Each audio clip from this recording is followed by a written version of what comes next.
ইরাম আপু প্লিজ একবার আমার কথাটা শুনুন। এখান থেকে যাও আলাদিন, তোমার কথা আমি পরে শুনবো। না, আপনাকে এক্ষুনি শুনতে হবে, এই মুহূর্তেই, আমার খুব দরকার আপু, পরে আসতে বলেছি। না, আমি এক্ষুনি বলবো, পরে। যাও আলাদিন, আমার চোখের সামনে থেকে দূর হও। ধরফর করে বিছানায় উঠে বসলো সাইবান। সমস্ত শরীর ঘেমে একাকার হয়ে গিয়েছে তার। এসি চললেও কোনো কাজেই দিচ্ছে না। বুকটায় ভারী চাপ জেগে বসেছে। পায়ের সঙ্গে কম্বল পেঁচিয়ে আছে তার। খানিক উদ্ভ্রান্তের মতন এদিক সেদিক তাকালো সে। তারপর একটা দীর্ঘশ্বাস ছেড়ে দু হাতে নিজের মাথা চেপে ধরলো। ঘড়ির কাঁটা 11টা পেরিয়ে গিয়েছে বুঝতে পেরে সে একদম নীরবে বিছানা থেকে নেমে এলো। কিছুক্ষণ আগের দুঃস্বপ্নটা মন থেকে ঝেড়ে ফেলার নীরব চেষ্টায় লিপ্ত হলো সে। বাথরুমে থাকতেই সামিয়া 2বার ডেকে গেলেন। এরপর সুগন্ধাও এলো তাকে মনে করিয়ে দিতে যেন সে জলদি নাস্তা খেয়ে তৈরি হয়ে নেয়। বহুদিন বাদে আজ বেশ লম্বা একটা সময় নিয়ে গোসল সারল সাইবান। হালকা গরম পানি পূর্ণ বাথটাবে প্রায় ঘন্টাখানেক বসে রইল। অতঃপর শরীর মুছে পরিপাটি হয়ে বেরোলো। সুগন্ধা নাস্তা দিয়ে গিয়েছে নাইট স্ট্যান্ডের উপর। একটা পরোটা অর্ধেক ছিঁড়ে মাংসের ঝোল মাখিয়ে গোটা মুখে দিয়ে সে ক্লোজেট থেকে পোশাক বের করে নিল। একটা কালো শার্ট, কালো ফর্মাল প্যান্ট, উপরে কালো হাতাবিহীন বেল্ট। আয়নার সামনে দাঁড়িয়ে একে একে সবগুলো গায়ে জড়াতে জড়াতে নিজের ভাবনার দুনিয়ায় খানিকের জন্য হারিয়ে গেল সাইবান। টেরও পেল না কখন আফনান, অনুরাগ আর নীরব তার রুমের ভেতর চলে এসেছে। নীরবের হাতে একটা বিশাল বড় ফ্লাওয়ার বুকে, এতটাই ভারী যে বেচারার একা ধরে রাখতে পারছে না। আফনানের সাহায্য লাগছে। দুজনের পরনই ডিজাইনার পাঞ্জাবি। একমাত্র অনুরাগ ফর্মাল স্যুট পরেছে। তিনজনই সাইবানকে তৈরি হতে দেখে খানিক অবাক হলো।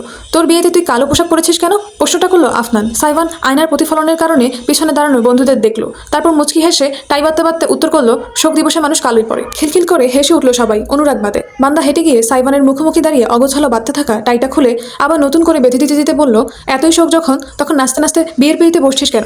ওমা, আমার শোক কে বললো? শোক তো আমার বউয়ের, আমি শুধু তার পক্ষ থেকে শোকটা পালন করছি। চোখ টিপ দিয়ে উত্তর করলো সাইবান। এবার না হেসে পারলো না অনুরাগ। ছেলেটা একটা আলাদাই চিজ। নীরব মুখ টিপে বলল, দেখিস ভাই, বই শোক মেটানোর ঠেলায় বুলডোজার চালাস না, বিছানার কাঠের উপর মায়া দয়া করিস। ব্যাপার না, আমার বেড স্টিলের। বিশাল আকারের আধুনিক চকচকে কালো বর্ণের প্রলেপ দেওয়া ধাতব ডিজাইনের বিছানার দিকে ইঙ্গিত করলো সাইবান। বন্ধুদের নিয়ে না পারতে মুখে হাত ঘষলো অনুরাগ। হায় ভগবান, তোদের নিয়ে আর পারি না। আফনান আর নীরব ফ্লাওয়ার বুকেটা নিয়ে এগোলো, সাইবানের হাতে তুলে দিল। বেচারা ফেল করে চেয়ে দেখলো, তাজা গোলাপ অনেকগুলো, গুনে ওঠা দেয়। তবে গোলাপ একা নয়, প্রত্যেক গোলাপের সঙ্গে জোড়ায় জোড়ায় লাগানো কিছু চকচকে সিলভার আর গোল্ডেন ফয়েলের প্যাকেট।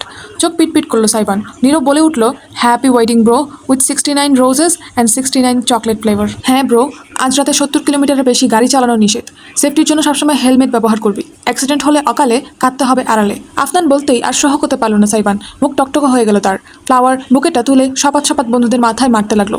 মারের মাঝখানে চেঁচিয়ে বলল, আউযুবিল্লাহি মিনাশ শাইতানির রাজিম। ফুল আর প্যাকেট সবগুলো বুকে থেকে খুলে খুলে পড়তে লাগলো মেঝেতে। আফনান আর নীরব অট্টহাসি হাসতে হাসতে বিছানায় গড়াগড়ি খেলো। তবু মার ছাড়লো না সাইবান। ঠিক এমন মুহূর্তেই রুমের ভেতর এসে পড়লো সারিকা। কোথায় সাই, তোর হলো? ওদিকে যে মেহমান। মেঝেতে তখন ফুল, পাপড়ি আর চকলেট ফয়েলগুলো ছড়িয়ে ছিটিয়ে আছে। একমাত্র অনুরাগ দরজার কাছে। বেচারা উপায়ন্তর না পেয়ে শটান বুক চিতিয়ে মেঝেতে শুয়ে পড়লো। শরীরের নিচে আড়াল করে ফেললো সব। পা দিয়ে লাথি মেরে বাকিগুলো ড্রেসিং টেবিলের নিচে ঢুকিয়ে দিল। কোনোই ভর দিয়ে হাতে মাথা রেখে এমন ভঙ্গিতে সারিকার দিকে তাকালো যেন স্যুট পরে ফ্লোরে শুয়ে থাকার চেয়ে সাধারণ ব্যাপার দুনিয়ায় আর একটাও হয় না। জোরপূর্বক হাসার চেষ্টা করলো সে। হে, এই তো সাইবান রেডি প্রায়, আপনি যান, আমরা নিয়ে চলে আসছি। ওকে। সারিকা ড্যাব করে তাকিয়ে রইল দৃশ্যপটে। রেডি? তার ভাই বিছানার উপর উঠে বালিশ দিয়ে নিজের অপর দুই বন্ধুকে মারছে, যেন WWE বক্সিং চ্যাম্পিয়নশিপ হচ্ছে বিছানার উপর। আর সে জনসেনা। অপরদিকে অনুরাগ মেঝেতে শরীর বিছিয়ে এমনভাবে শুয়ে আছে যেন সে মাটির মানুষ, আর মাটিতেই থাকতে পছন্দ করে। এমন একটা বিষয়কে একজন মেয়ের কেমন চোখে দেখা উচিত? আচ্ছা, বিব্রত বোধ করলো সারিকা। কেন সে নিজেও জানে না। উল্টো ঘুরে গেল, সাই তাড়াতাড়ি আয়, এইটুকু বলেই সে রুমের বাইরে চলে গেল। রমণী গায়েব হয়ে যাওয়ার পরেই শুধু বুকের ভেতর আটকে রাখা নিঃশ্বাসটুকু ছাড়তে পারল অনুরাগ। মেঝে থেকে উঠে সে এক রাম ধমক দিল সবাইকে। যদি চাস তন্ত্রমন্ত্র জপ করে তোদের পান না মারি, এক্ষণ থাম, পাঠার দল কোথাকার। লিভিং রুমটা চমৎকারভাবে সাজানো হয়েছে। তাজা ফুলের সঙ্গে চকচকে কাপড়ের পর্দার খেলা। নিয়ন বাতি জ্বলছে। সকাল হওয়া সত্ত্বেও ভীষণ সুন্দর দেখাচ্ছে তার চারপাশে। মেঝের মাঝখানে বিশাল কার্পেট পিছিয়ে সকলের বসার ব্যবস্থা করা হয়েছে। ইতিমধ্যেই কাজী সাহেব এবং উকিল উপস্থিত। বাড়ির জামাই মিসির দায়িত্ব নিয়ে সকল মেহমানদের খাতিরদারি করছে। নীল বর্ণের ডিজাইনার পাঞ্জাবি এবং কোট পরনে তার। সামিয়া অফ হোয়াইট বর্ণের শাড়ি পরেছেন। ছেলের বিয়ে উপলক্ষে হালকা সেজেছেন, গয়নাগাটিও পরেছেন। তদারকি করছেন তিনি সবকিছুর, যেন গাফুলিতি না হয়। এমন সময় সিঁড়ি বেয়ে হাসাহাসি করতে করতে নেমে এলো সাইবানদের দল। সাইবান সকলের পেছনে। সামিয়া সিঁড়ির গোড়ায় দাঁড়িয়ে মুগ্ধ নয়নে ছেলেকে দেখলেন। যদিও কালো পোশাকটা বিয়ের মতো অনুষ্ঠানের জন্য ঠিক গ্রহণযোগ্য নয়, তবুও সাইবানকে অতুলনীয় লাগছে। ছেলে তার ফর্মাল পরে খুব কম। তার কাজ এবং চালচলনে এমন স্যুট বেল্টের দরকার পড়ে না। আজ পুরো দত্তর প্রাপ্তবয়স্ক পুরুষদের মতো লাগছে সাইবানকে। সে নিচে নেমে আসতেই সামিয়া দুহাত তুলে ছেলের মুখ ছুঁয়ে দিলেন। মাশাআল্লাহ, মায়ের মুখ পানে চেয়ে মুচকি হাসলো সাইবান। নুয়ে এলো সামান্য। সামিয়ার চোখ ছলছল করে উঠল। চোখ বুজে তাই ছেলের কপালে স্নেহের চুমু খেয়ে দিলেন তিনি। আল্লাহ যেন তোকে খুব সুখে রাখে। আমার ভাগের হায়াত, সুখ, সৌভাগ্য সব তোর হোক, সব তোর। সাইবান পকেট থেকে রুমাল বের করে সামিয়ার চোখ মুছে দিল। তারপর পাল্টা মায়ের কপালের পাশে ঠোঁট ছুঁয়ে ফিসফিস করলো, তোমার দোয়াই যথেষ্ট। আর আমার? ঠিক তখনই পাশে উপস্থিত হলো সারিকা। বিরাট হাসি দিয়ে ভাইয়ের দিকে চেয়ে আছে সে। সাইবান মাথা ঘুরিয়ে তাকালো। বাঁকা হেসে বলল, তুই তুই উচ্ছন্নে যা। দেখেছো মম, আজ বিয়ের দিনটাও আমাকে ছাড় দিল না। তোর মুখে পোকা পড়বে বেয়াদব ছেলে। খিলখিল করে বোনকে কাছে টেনে হালকা জড়িয়ে ধরল সাইবান। তোকে একদম দুই চোখে সহ করতে পারি না সিস। হ্যাঁ জানি তো, বিয়ে হলে আরও ভুলে যাবি। যাব না, যদি অতি সত্বর আমাকে মামা বানাতে পারিস। সারিকার মুখটা লালচে হয়ে গেল। ঠাস করে ভাইয়ের বুকে থাপ্পড় দিল। ঠিক এমন সময়ই সদর দরজা দিয়ে দুজন মানুষকে ঢুকতে দেখে সারিকা সহ সকলেই থমকে গেল। রাহাত আর ইহান দুজনেই নিঃশব্দে পাশাপাশি হেঁটে আসছে। ব্রু কুচকে ফেলল সারিকা। এরা এখানে কি করছে? আমি ডেকেছি, উত্তর করলেন সামিয়া। ধীর দৃষ্টিতে সন্তানদের দিকে চেয়ে বললেন, হাজার হোক ওদের বোনের বিয়ে, ওদেরও হক আছে। সাইবান কি ভাবছে বোঝা না গেলেও সারিকাকে ভীষণ অসন্তুষ্ট মনে হলো। তবে মায়ের ওপর কোনো কথা সে বলল না। কিছুক্ষণ বাদে সবাই কার্পেটের উপর বসলো। কাজী সাহেবের মুখোমুখি বসেছে সাইবান। তার পাশের জায়গাটা ফাঁকা রাখা হয়েছে। তার অন্য পাশে অনুরাগ এবং মিসির বসেছে। অনুরাগের কোলে ইজান। সুতির পোশাক পরানো হয়েছে ইজানকে। একদম বাধ্য ছেলেটি হয়ে সে অনুরাগের কোলে বসে বসে একটা খেলনা গাড়ি দিয়ে খেলছে। সাইবান আর চোখে কেন যেন বেশ কয়েকবার ইজানকে ঘুরে ফিরে দেখলো। অচেনা মানুষদের ভিড়ে বাচ্চাটা ঠিকঠাক আছে কিনা সেই নিয়ে তার মনে একটা খচখচ ভাব কেন তৈরি হয়েছে সে বুঝতে পারছে না। মেয়েকে নিয়ে আসুন, আমরা শুরু করে দিই। দেরি কিসের? কাজী সাহেব বলতেই সামিয়া মাথা দুলিয়ে উঠে গেলেন। অন্দরমহলে আড়াল হয়ে গেলেন।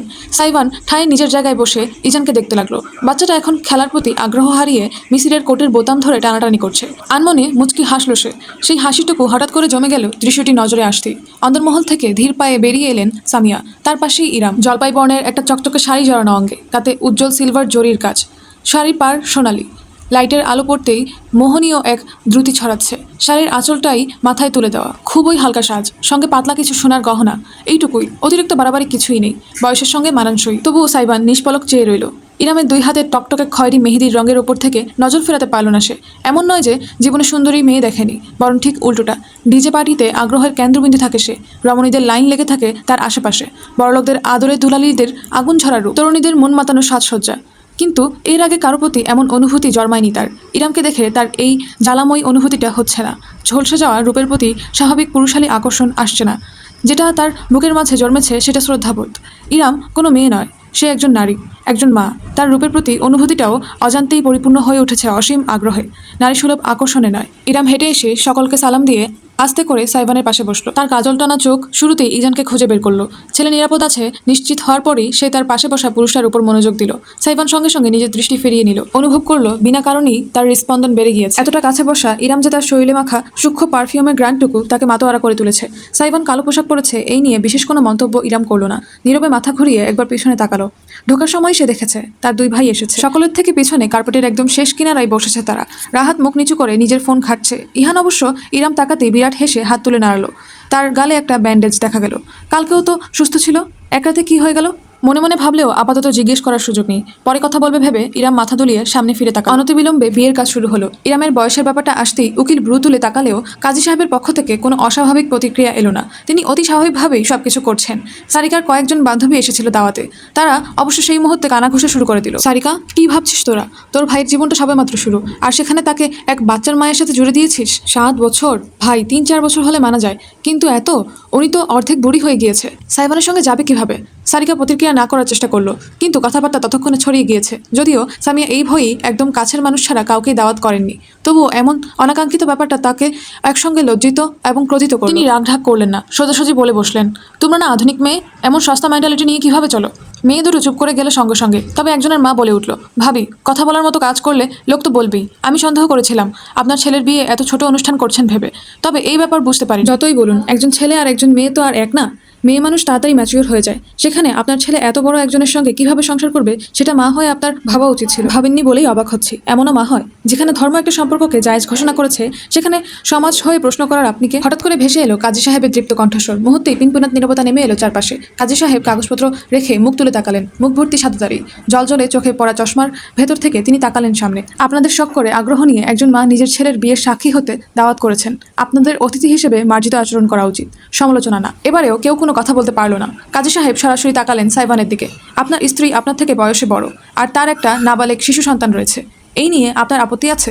সাইভান তীক্ষ্ণ দৃষ্টিতে তাকালো, অতঃপর জবাব দিল, না। মুচকি হাসলেন কাজী সাহেব। বেশ, তবে আমরা নিকাহ কার্যক্রম জারি রাখি। উকিল এবং কাজী সাহেব মিলে সবকিছু ঠিকঠাক করার পর অবশেষে এলো সেই মহেন্দ্রক্ষণ।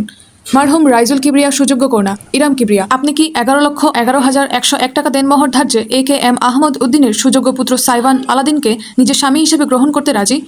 রাজি থাকলে কবুল বলুন।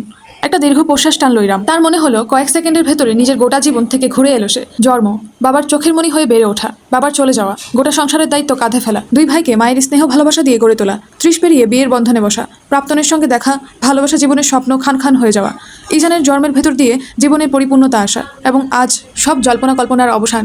অসম এক সম্পর্কে নিজেকে জড়ানো। আজকে বিয়ের দিন, তবুও সমাজের চুলচেরা বিশ্লেষণ থেকে সে ছাড় পায়নি, ভবিষ্যতেও পাবে না। এই সমাজ তাকে মায়া দেখাবে না। ছলছল চোখে সে তাকালো অদূরে অনুরাগের কোলে বসে থাকা ইজানের দিকে। যেন জননীর চোখের ভাষা বুঝতে পেরে এই মুহূর্তেই ইজান শব্দ করে উঠল, আই। হেসে ফেলল ইরাম। দ্রুত চোখ মুছে নিয়ে ছেলের দিকে তাকিয়ে গভীর গলায় বলল, কবুল। তোমার জন্য এই মায়ের সবকিছু কবুল। সকলে একযোগে আলহামদুলিল্লাহ বলে সাধুবাদ জানালো। এরপরই কাজী সাহেব ফিরলেন সাইভানের দিকে। KM আহমেদ উদ্দিনের সুযোগ্য পুত্র সাইভান আলাদিন, আপনি কি 11,11,101 টাকা দেনমোহর ধার্যে মরহুম রাইজুল কিবরিয়ার সুযোগ্য কন্যা ইরাম কিবরিয়াকে নিজের স্ত্রী হিসেবে গ্রহণ করতে রাজি? রাজি থাকলে কবুল বলুন। সাইভান এক নজর তাকালো নিজের পরিবারের দিকে। সামিয়া ঝাপসা চোখে তাকিয়ে আছেন। ছেলের জীবনের গুরুত্বপূর্ণ এই মুহূর্তটায় চোখের পানি ধরে রাখতে পারছেন না। অপরদিকে সারিকা একটা বৃদ্ধাঙ্গুল তুলে তাকে থামস আপ দেখালো। দুলাভাই মিসির মাথা নেড়ে তাকে উৎসাহ দিল। বন্ধুরাও অধীর আগ্রহে হাসি মুখে তাকিয়ে আছে। চোখ বুঝলো সাইভান, একটা মাত্র শব্দ তার গোটা জীবনকে বদলে দেবে। এমনভাবে বদলাবে যে সে হয়তো আর কখনোই ফিরে আসতে পারবে না। এই শুরু, এই শেষ। অবশেষে চোখ খুলল সে। অতিরিক্ত চিন্তা কিংবা ভয়ে নাকি সাইভান বলতে পারলো না। তার মুখ থেকে বের হলো, কবর। বাজ পড়লেও বুঝি মানুষ এত অবাক হয় না যতটা সাইভানের কথা শুনে হলো। জিভ কামড়ে ধরলো বেচারা। কি বলে ফেলেছে সে উত্তেজনার ঠেলায়। পাশে বসা ইরাম খানিকটা ব্যথিত দৃষ্টিতে চেয়ে আছে। তবে কি সাইভান তাকে গ্রহণ করতে পারছে না? সেটাই তো হওয়ার ছিল। সত্যিই তো, কিভাবে অন্য কিছু আশা করা যায়? মুখ নত করে কোলের দিকে চেয়ে থাকলো ইরাম। বুকে বুঝি ভারী পাথর চেপে বসেছে তার। ঠিক এমন সময়ই একটা পুরুষালী শক্তিশালী হাত তার মেহেদিরাঙ্গা হাতের উপর চেপে বসলো। দৃষ্টি প্রসারিত হয়ে গেল ইরামের। তার কানে সুগভীর কণ্ঠের জবাবটি ভেসে এলো, বাঁধন ভাঙ্গা জোয়ারের মতন, কবর অব্দি কবুল, কবুল কবুল কবুল। চারদিকে আরেক দফায় উল্লাসধ্বনি ছড়িয়ে পড়ল। অথচ ইরাম কিছুই টের পেল না। একদৃষ্টে চেয়ে রইল সে নিজের হাতের উপর রাখা শিরা উপশিরাপূর্ণ লম্বাটে আঙ্গুলযুক্ত হাতটার দিকে। আসসালামু আলাইকুম। আপনারা শুনছেন আমার আলাদিন পর্ব 9। লেখনীতে জেবিন ফুরকান, পাঠে আয়শা হামিদ। পরের পর্বগুলো পেতে আয়শা হামিদ ইউটিউব চ্যানেলটি সাবস্ক্রাইব করে সাথে থাকুন।